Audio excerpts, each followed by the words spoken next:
দর্শক, রাজশাহী বিশ্ববিদ্যালয়ের সবশেষ পরিস্থিতি জানাতে আমাদের সঙ্গে যুক্ত হচ্ছেন দুই সহকর্মী। শুরুতেই যাব মাসুদা লাবণীর কাছে। লাবণী, একদিকে শিক্ষক কর্মকর্তারা কমপ্লিট শাটডাউন পালন করছেন, অন্যদিকে শিবির বিক্ষোভ করছে। তো এই পরিস্থিতিতে ভোট পেছানোর কোনো শঙ্কা আছে কিনা, আর ক্যাম্পাসের সার্বিক পরিস্থিতি কি আমাদের একটু জানাবেন?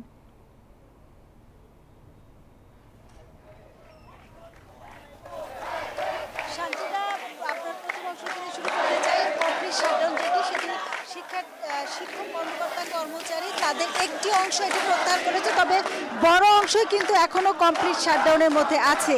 এবং এই যে কমপ্লিট শাটডাউন, এর পাশাপাশি 4টি প্যানেল এবং ছাত্রদল প্যানেল নির্বাচন পেছানোর দাবি জানাচ্ছিলেন। পাশাপাশি শিবিরের যে প্যানেল, তারা নির্বাচন যেন 25 সেপ্টেম্বর অনুষ্ঠিত হয় সেই দাবিটি রাখছিলেন। এবং এরকম একটি বাস্তবতায় নির্বাচন কমিশন বিকাল 4টার পরে বৈঠকে বসেন এবং সেই বৈঠক থেকেই সিদ্ধান্ত আসবার কথা যে 25 সেপ্টেম্বর নির্বাচন হচ্ছে নাকি নির্বাচন পেছাবে।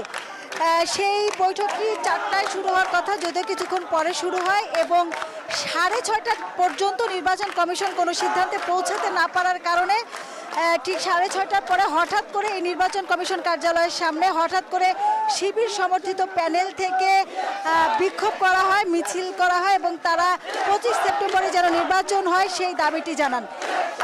এর সাথে সাথে এখানে যে যারা এই পাশটিতে আছেন এখন এই মুহূর্তে, এরা হলো স্বতন্ত্র প্রার্থী এবং এই স্বতন্ত্র প্রার্থী যারা, তারা বলছেন যে নির্বাচনটি যেন পেছানো হয় এবং ভোটারবিহীন নির্বাচন, রাষ্ট্র নির্বাচন ভোটারবিহীন হবেন। এই নির্বাচনটি আসলে নিরপেক্ষ হবে না এবং তারা বলছেন যে রাকসু নির্বাচন কখনোই ভোটারবিহীন হতে পারে না, এরকম একটি কথাই বলছেন। এখানে কিন্তু পাশে শিবির সমর্থিত যে প্যানেল, সেই প্যানেলে জিএস প্রার্থী থেকে শুরু করে অন্যান্যরাও আছেন। অর্থাৎ দুই পাশেই কিন্তু দুই পক্ষই কিন্তু পাল্টাপাল্টি আসলে স্লোগান দিচ্ছেন এবং একই জায়গাতে বেশ উত্তেজনকর পরিস্থিতি বিরাজ করছে। সানজিদা, আমাদের আরেকজন সহকর্মী আছেন মাহমুদ হাসান, তার কাছে জানবো। একমাত্র স্মার্ট সিটি বসুন্ধরা, আধুনিকতায় এক ধাপ এগিয়ে। সে এই পাশেই আছেন। হাসান, আপনি তো ঠিক এই বিক্ষোভের মধ্যেই আছেন এবং আরেক পাশে অর্থাৎ একই জায়গাতে শিবির সমর্থিত প্যানেল থেকে বিক্ষোভ করা হচ্ছে। আপনি কারোর সাথে কথা বলতে পেরেছেন কিনা, তারা কি বলছে?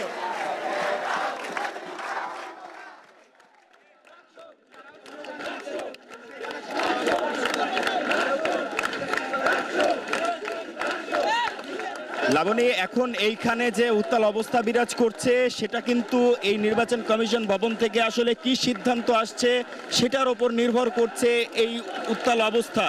এখানে ছাত্র শিবির সমর্থিত প্যানেলের পদপ্রার্থীরা এখানে এসেছেন, তারা স্লোগান দিচ্ছেন, তারা 25 তারিখে নির্বাচন চান এবং এই নির্বাচন যথা নিয়মে, যা নিয়ম কানুন ছিল সেই নিয়ম মেনেই হতে হবে, এমনটাই কিন্তু দাবি জানিয়েছেন এখানকার যারা প্রার্থী সহ যারা ভোটাররা আছেন তাদের সমর্থনে। তারা কিন্তু এখানে স্লোগান দিচ্ছেন, তারা কিন্তু রাকসু করে স্লোগান দিচ্ছেন এবং 25 তারিখ আগামী 25শে সেপ্টেম্বরে তারা এই রাকসু নির্বাচন দেখতে চান এবং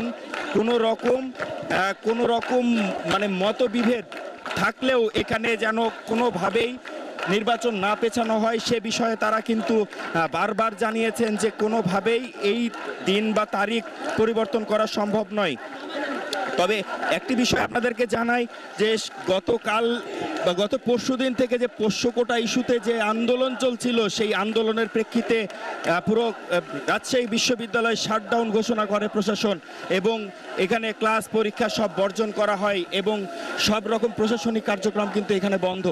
এর মধ্যে হঠাৎ করে অনিশ্চয়তা যে বিষয়টি, সেই অনিশ্চয়তার বিষয়টি হচ্ছে যে আদৌ কি রাকসু নির্বাচন যথা নিয়মে যথা সময়ে হবে কিনা, সেই বিষয়ে কিন্তু উদ্বেগ উৎকণ্ঠা পেরিয়ে এখন কিন্তু বিকালে 4টার পরে কিন্তু এই কমিশন সভা শুরু হয়েছিল এবং সেই কমিশন সভা শেষে কিন্তু কিছুক্ষণের মধ্যে আমরা জানতে পারবো যে আদৌ আসলে নির্বাচন যথা সময়ে যথা নিয়মে যথা সময়ে হচ্ছে কিনা। তো এই ছিল আমার কাছে সর্বশেষ রাজশাহী বিশ্ববিদ্যালয় থেকে রাকসু নির্বাচনের সর্বশেষ